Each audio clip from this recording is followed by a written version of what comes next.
ज्ञानचंद प्रसाद मेहता की ओर से नमस्कार। मेहता टॉक्स में आपका स्वागत है। आशा है आप सभी स्वस्थ एवं प्रसन्न होंगे। हमेशा ध्यान रखें, मास्क है बहुत जरूरी और 2 गज की दूरी, सैनिटाइजर का उपयोग भूले नहीं। मैं देखा हूं, मेरे खुद के अनुभव है, अनेकों को देखा हूं। कहाँ है कोरोना? कोरोना है ही नहीं। ये मोदी जी ने केवल मार्केट फैलाने के लिए इतना हंगामा किया हुआ है और वो मर गया। बहुत दुख हुआ। इसलिए कोरोना के प्रारंभिक काल में इसके लक्षण जैसे ही परिलक्षित हो, तुरंत इसकी चिकित्सा प्रारंभ कर दी जाए, कुछ नहीं होगा। परंतु ये सेकेंड टर्म में देख रहे हैं कि युवा ज्यादा अवहेलना कर रहे हैं, इसलिए युवाओं की संख्या इसमें ज्यादा प्रभावित हो रही है। युवा वर्ग को सतर्क रहने की आवश्यकता है। हमेशा मास्क पहनकर निकले। कोविड के जो प्रोटोकॉल है, शहर का प्रशासन जो कहता है उसकी बातों को माने और सुरक्षित रहें। आज मैं इस विषय को लेकर अपने इस चैनल पर मेहता टॉक्स हजारीबाग पर उपस्थित हुआ हूं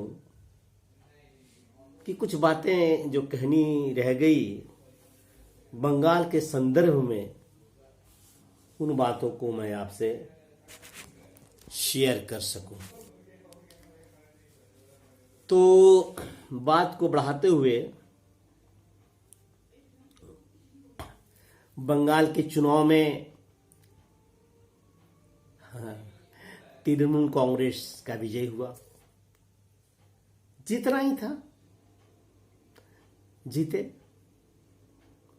क्योंकि हिंदू उत्साह में तो रहते हैं, लेकिन किसी भी युद्ध के अंत तक उनका उत्साह बना नहीं रहता है। बंगाल की जो जनसंख्या है उसका पूर्ण स्वरूप देखें, वहां 29.5% मुसलमान हैं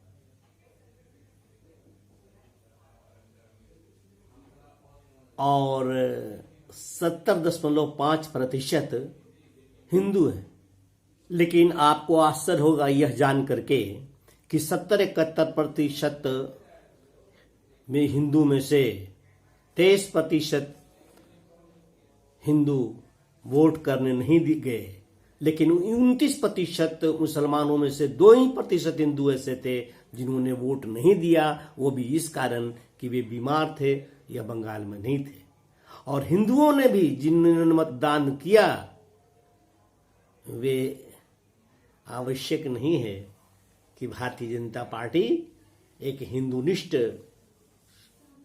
दल है उनके पक्ष में किया। वो वामपंथियों के लिए किया, कांग्रेस के लिए किया। जिस ममता बनर्जी ने बांग्लादेश से आए हुए मुसलमानों को, अन्य देश के आए हुए घुसपैठियों को वोटर लिस्ट, आधार कार्ड, वोटर कार्ड और सभी कुछ सब दिया और ये वादा किया कि देखते हैं कि बंगाल से तुम लोग को कौन निकाल देता है, कौन निकालेगा। देखते देखते मां दुर्गा पूजा के विसर्जन शोभा यात्रा पर प्रतिबंध लगा दिया, माता सरस्वती की पूजा को रोक दिया, जिसने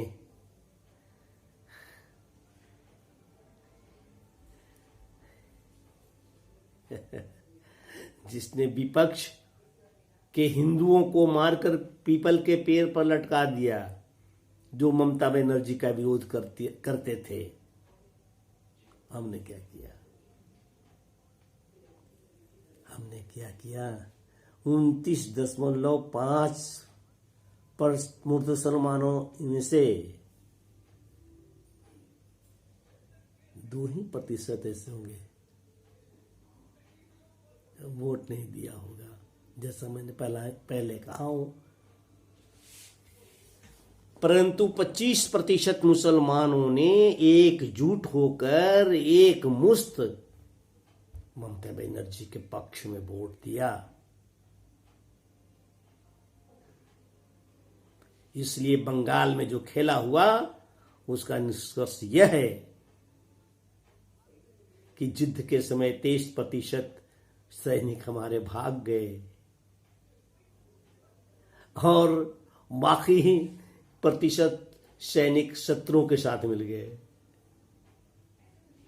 बंगाल के चुनाव में ये जो संघर्ष हुआ, इसमें हिंदुओं की दुर्दशा है, अब भुगतिए। ताड़का 5 वर्ष के लिए पुनः सत्ता में आ गई।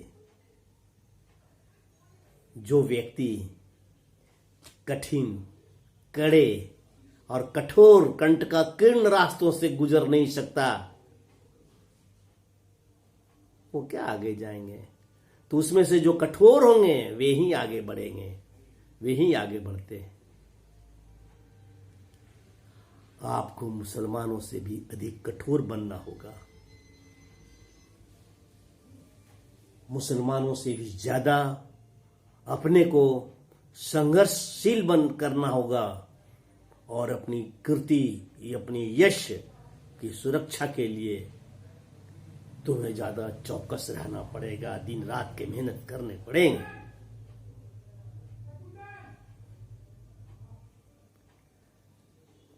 बंगाल के चुनाव की यही सीख है।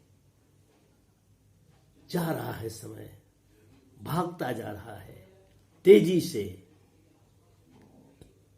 हिंदुओं के लिए एक विपरीत अवस्था आ गई है। बंगाल में मुसलमान केवल 12-10% थी, आज उनकी जनसंख्या 29%, 30% हो गई है। अगले चुनाव आते आते 34, 35, 36% हो जाएगी। क्या कर पाओगे तब? क्या कर पाओगे तब?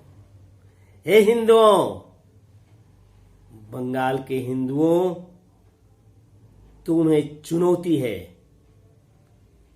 अपने कर्तव्य, अपने सुयश में जो अपजस लाओगे, जो उसका विखंडित करोगे, क्षरण लाओगे, तो तुम्हें भोगना होगा पड़ेगा। ये समय की मुनादी तुम्हें सावधान कर रहा है। जय पराजय के लिए तुम्हें एक निश्चित राह पकड़ने के लिए तुम्हें संकेत कर रहा है। ये वाद्य बज रहे हैं, वाद्य अंत बज रहे हैं। मोदी जैसा फिर कोई नेतृत्व तो नहीं मिलने वाला है। ठीक है, हमने भला बुरा जितना था कह दिया, लेकिन पुनः अब यह कहना है कि सभी एकजुट हो जाएं और बंगाल से ममता बनर्जी की सत्ता को उखाड़ फेंको। 5 वर्ष वक्त गुजरता देर नहीं लगेगा। अब ममता बनर्जी भी समझ गई, जो 3 सीट पर थी पार्टी, वो 25 गुना बढ़ गई, 76 सीट पर आ गई है। तो अगली बार पटकना ही है पटकना, पटकाना ही है पटकाना। अतः वह भी अब संभल कर रहेगी। इसलिए तुम पूरे आत्मबल से पश्चिम बंगाल में निर्भीक होकर, ताल ठोक कर, अंगद के भांति पांव जमा कर रहो और अगली बारी आपकी है। धन्यवाद। अगली पारी भी आपकी है। नमस्कार। बस स्वस्थ रहिए, प्रसन्न रहिए, सुरक्षित रहिए, कोरोना से हमेशा बचकर रखिए, हाथ बराबर धोया कीजिए, सैनिटाइजर पास में रखें, मास्क लगाइए, यह बहुत जरूरी है। नमस्ते, धन्यवाद।